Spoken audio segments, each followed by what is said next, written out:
আমরা জামাতে ইসলামী এবং তাদের যে সমমনা ৮ দল রয়েছে তাদের সাথে আমরা কথা বলেছি। জুলাই বিপ্লবের অংশীজন প্রায় সবগুলো দলই সমন্বয়ের মাধ্যমে আসন সমঝোতার মাধ্যমে আমরা নির্বাচনে অংশগ্রহণ করব। সাথে জোটে গিয়ে এনসিপি কি সবগুল হারাচ্ছে?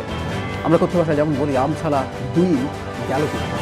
আসসালামু আলাইকুম ভিউয়ার্স, দেশ ও দেশের বাইরে থেকে আমার এই ভিডিও প্লে করেছেন তাদেরকে জানাই আন্তরিক শুভেচ্ছা অভিনন্দন।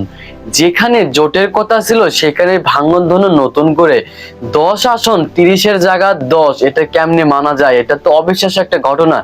জানবো বিস্তারিত তার আগে ছোট্ট একটা রিকোয়েস্ট, অবশ্যই আমার চ্যানেল যারা নতুন অবশ্যই চ্যানেলটা সাবস্ক্রাইব করে দেবেন। তার আগে ছোট্ট একটা কথা, যেখানে দাবি ছিল 30টা আসনে সেখানে 30-এর বদলে 10 আসন, এটা মানা যায় না। আসলে প্রতারণার শিকার হচ্ছে জামাতের সঙ্গে এনসিপি। যেখানে জোট বাঁধার কথা সেখানে প্রতারণার শিকার। এটা সোশ্যাল মিডিয়াতে এমন ব্যাপকভাবে ভাইরাল হচ্ছে যা জানবে স্ক্রিনে। তো ভিউয়ার্স আসুন স্ক্রিনে যাই। প্রশ্ন ছিল সেটা হচ্ছে আপনারা শেষ পর্যন্ত কি তাহলে জামাতের সাথে জোটে থাকতে চান কিনা, আর হচ্ছে এনসিপিও আজকে একটা কথা আছে যে জোটে আসতে পারে। সব মিলিয়ে আপনাদের অবস্থানটা কি?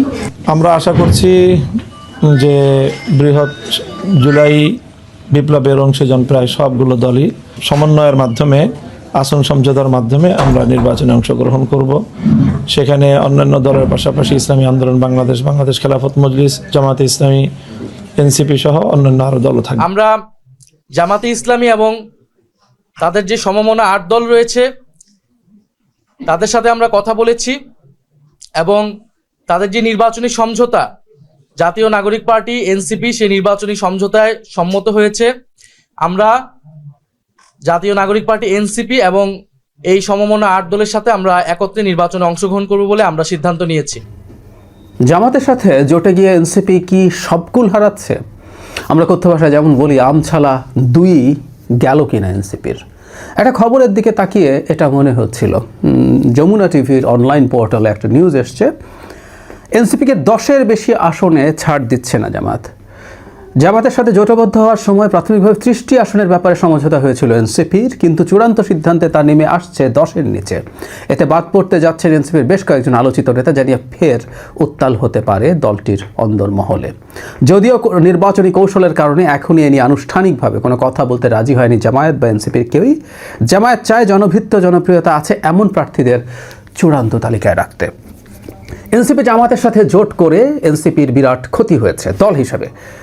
তারপরে গেছে, কারণ এনসিপিতে যারা নির্বাচন করতে চান, যারা মনোনয়নটা পাবেন, তারা ভেবেছেন হয়তো এই নির্বাচনে গিয়ে জামাতের সাথে তাদের যে আসন সমঝোতা তার মাধ্যমে তারা কিছু ভোট পাবেন, যেটা তাদের প্রোফাইলে যুক্ত হবে। তার অনেকে জিতে টিতে আসবেন, অনেকে এটা ভেবেছেন বলে আমি বিশ্বাস করি না। কিন্তু যে বললাম দল হিসাবে ক্ষতি হয়েছে, কেন হয়েছে সেগুলো নিয়ে আমরা প্রচুর বিশ্লেষণ করেছি।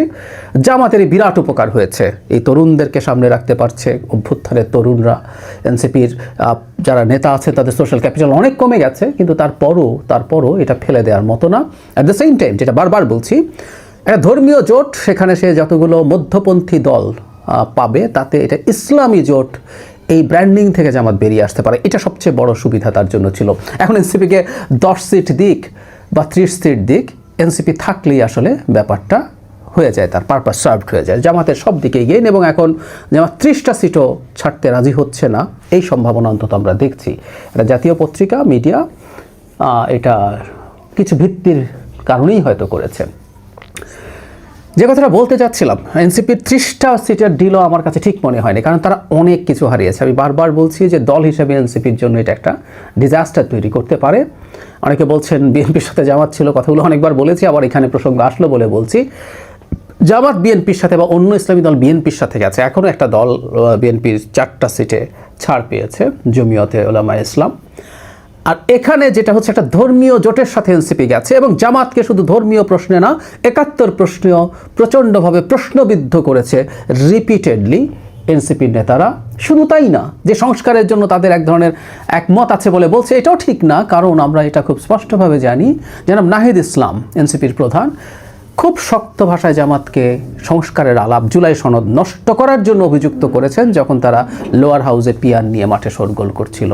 তো কোনো কিছুতেই তো আসলে জামাতের পক্ষে তারা ছিলেন না, তাদের সর্বোচ্চ নেতৃত্ব। সেখানে তারা গেলেন, গিয়ে তাদের এই রকম স্যাক্রিফাইস করলেন। তারা ভাবলেন যে একা নির্বাচন করার মতো প্রেক্ষাপটে ও পরিস্থিতিতে তারা নেই, কিন্তু এখন তারা ডিসিভড হচ্ছেন।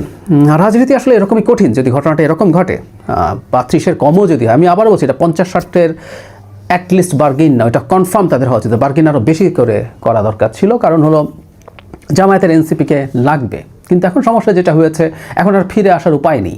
এনসিপি দীর্ঘদিন বিএনপির সাথে খুবই আকাশকুসুম ধরনের নেগোশিয়েট করেছে বলে শোনা যায়। বিএনপি সেটা থেকে মোটামুটি একটা গ্রহণযোগ্য জায়গায় আসতে চেয়েছিল, কিন্তু এনসিপি তখন সেটা করেনি। তারা ভেবেছিল তারা জামায়াতের সাথেও নেগোসিয়েশন করার মাধ্যমে তারা পরিস্থিতিকে অনেক বেশি পাল্টে ফেলতে পারবে, কিন্তু আমরা দেখলাম আসলে এটা হয়ে উঠলো না। বিএনপি শেষ পর্যন্ত সরে গেছে, তাতে এনসিপির জামাত ছাড়া আর কোনো উপায় ছিল না, এবং জামাত এটাও এখন বুঝতে পারে।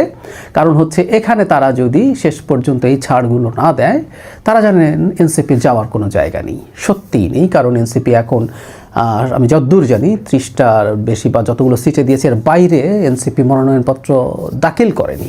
এটা যদি হয়ে থাকে তাহলে এটা ভয়ঙ্কর রকম একটা প্রতারণা হবে। কারণ এনসিপির একই সিটগুলোতে জামাত প্রার্থী দিয়েছে, অন্তত এই নিউজ দেখে মনে হয়, আমি জানি না এনসিপি যেগুলোতে তাদের প্রার্থী দিয়েছে সেগুলোতে জামাত যদি প্রার্থী না দিত তাহলে তো ছাড়বো না এই প্রশ্ন আসতো না। তার মানে জামাত ওগুলোতেও প্রার্থী দিয়েছে।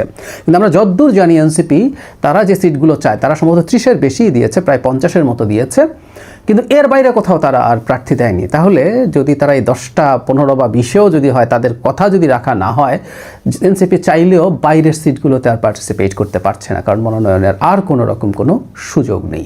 সো এটা একটা ডিজাস্টারাস পরিস্থিতি, এবং জামায়াত যদি এই কাজটা এনসিপির সাথে করে থাকে, এটা একটা মারাত্মক ধরনের প্রতারণা হিসাবেই পড়তে হবে। যে দলটি সৎ লোকের শাসনের কথা বলে, তারা এই প্রতারণা করছে কিনা, করবে কিনা আমাদের সামনে খেয়াল রাখা দরকার আছে। তবে আমি একেবারেই অবাক হব না, কারণ জামাতের এই দ্বিচারিতা কোনো নতুন বিষয় না। দ্বিচারিতা এগুলো অনেক পুরনো বিষয়। ছোট্ট একটা জায়গা স্মরণ করিয়ে শেষ করতে চাই। 86 সালের নির্বাচনের কথা সবাই একমত হয়েছিল যে নির্বাচনে যাবে না এরশাদের অধীনে।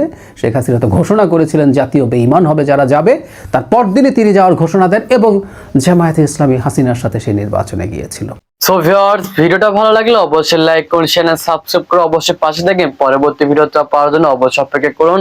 আজকের মতন এই পর্যন্তই, আল্লাহ হাফেজ।